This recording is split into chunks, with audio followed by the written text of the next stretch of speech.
chose to let my ex-husband keep everything, and I moved out of the apartment and just moved into my car with what stuff was mine.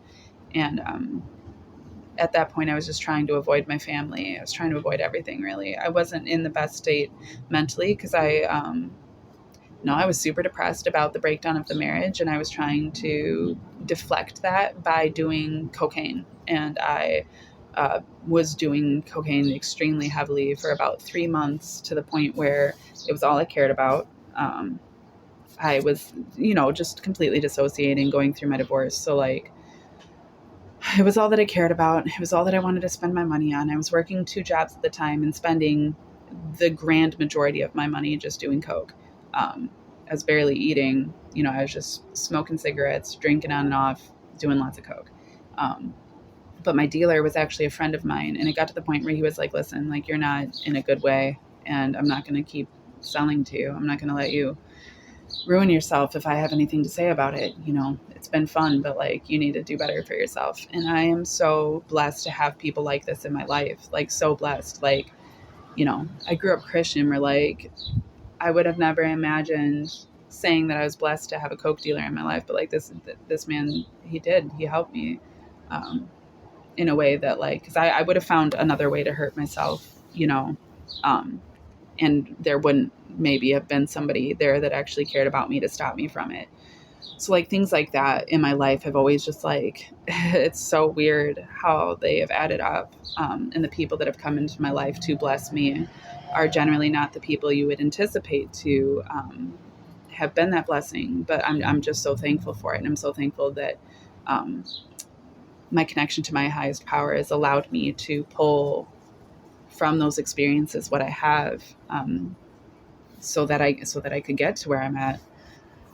But yeah, the first time, I mean, yeah, I guess I wasn't in the best place. I thought that I was maintaining. I actually was spiraling, more or less. But I was in denial about it too. Um, but then, like, the multiple times after that I ended up back in my car, I it did tend to weigh on me pretty heavily. I would I would keep doing what I needed to do. I've always been pretty good about that, and I guess it's probably because I've had depression since I was a kid. Um, I think most people don't experience. Everybody experiences depression at some point, but I don't think most people have it for an extended period of time, and I definitely don't think most people have it during childhood.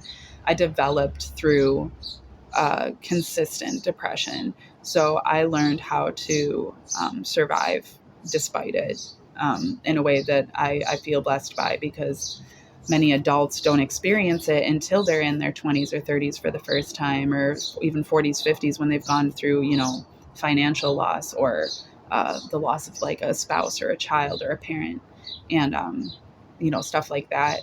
And it hits them so much harder. It's debilitating in a way that um, it really truly hasn't been for me. Has been in so many ways, but not fully, and not as hard hitting, just because I've become accustomed to it.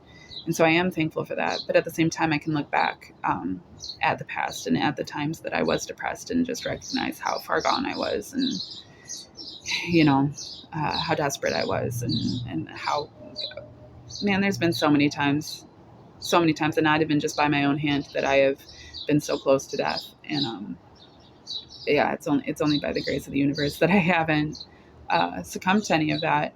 And it's because the universe has carried me this entire time. I mean, there were so many times that, like, I even was actively trying to kill myself, and the universe was like, nope, nope, not going to let that happen. We have other plans for you.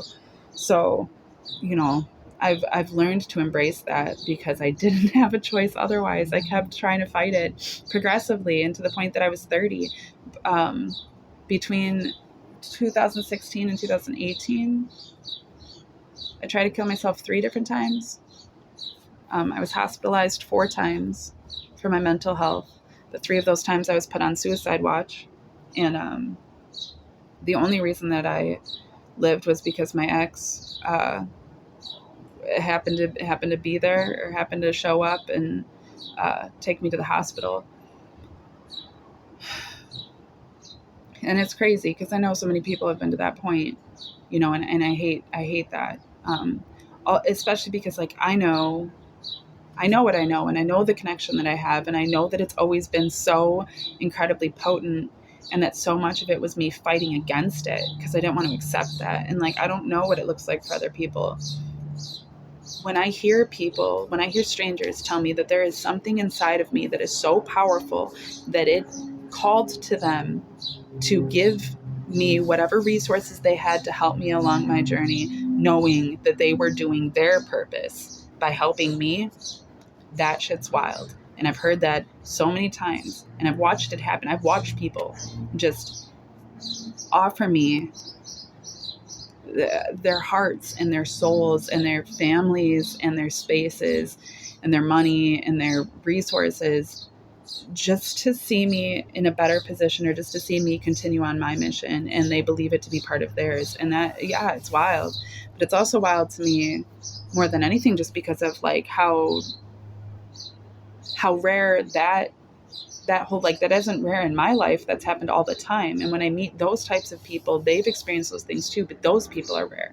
And like the general public or like most of my friends and stuff like that, like all of these people that I know and stuff, like they experiences, and they find it very peculiar, and they find it very interesting, and they just don't really understand me. And like, I mean, it's fine. But it is weird. And I think it's weird too.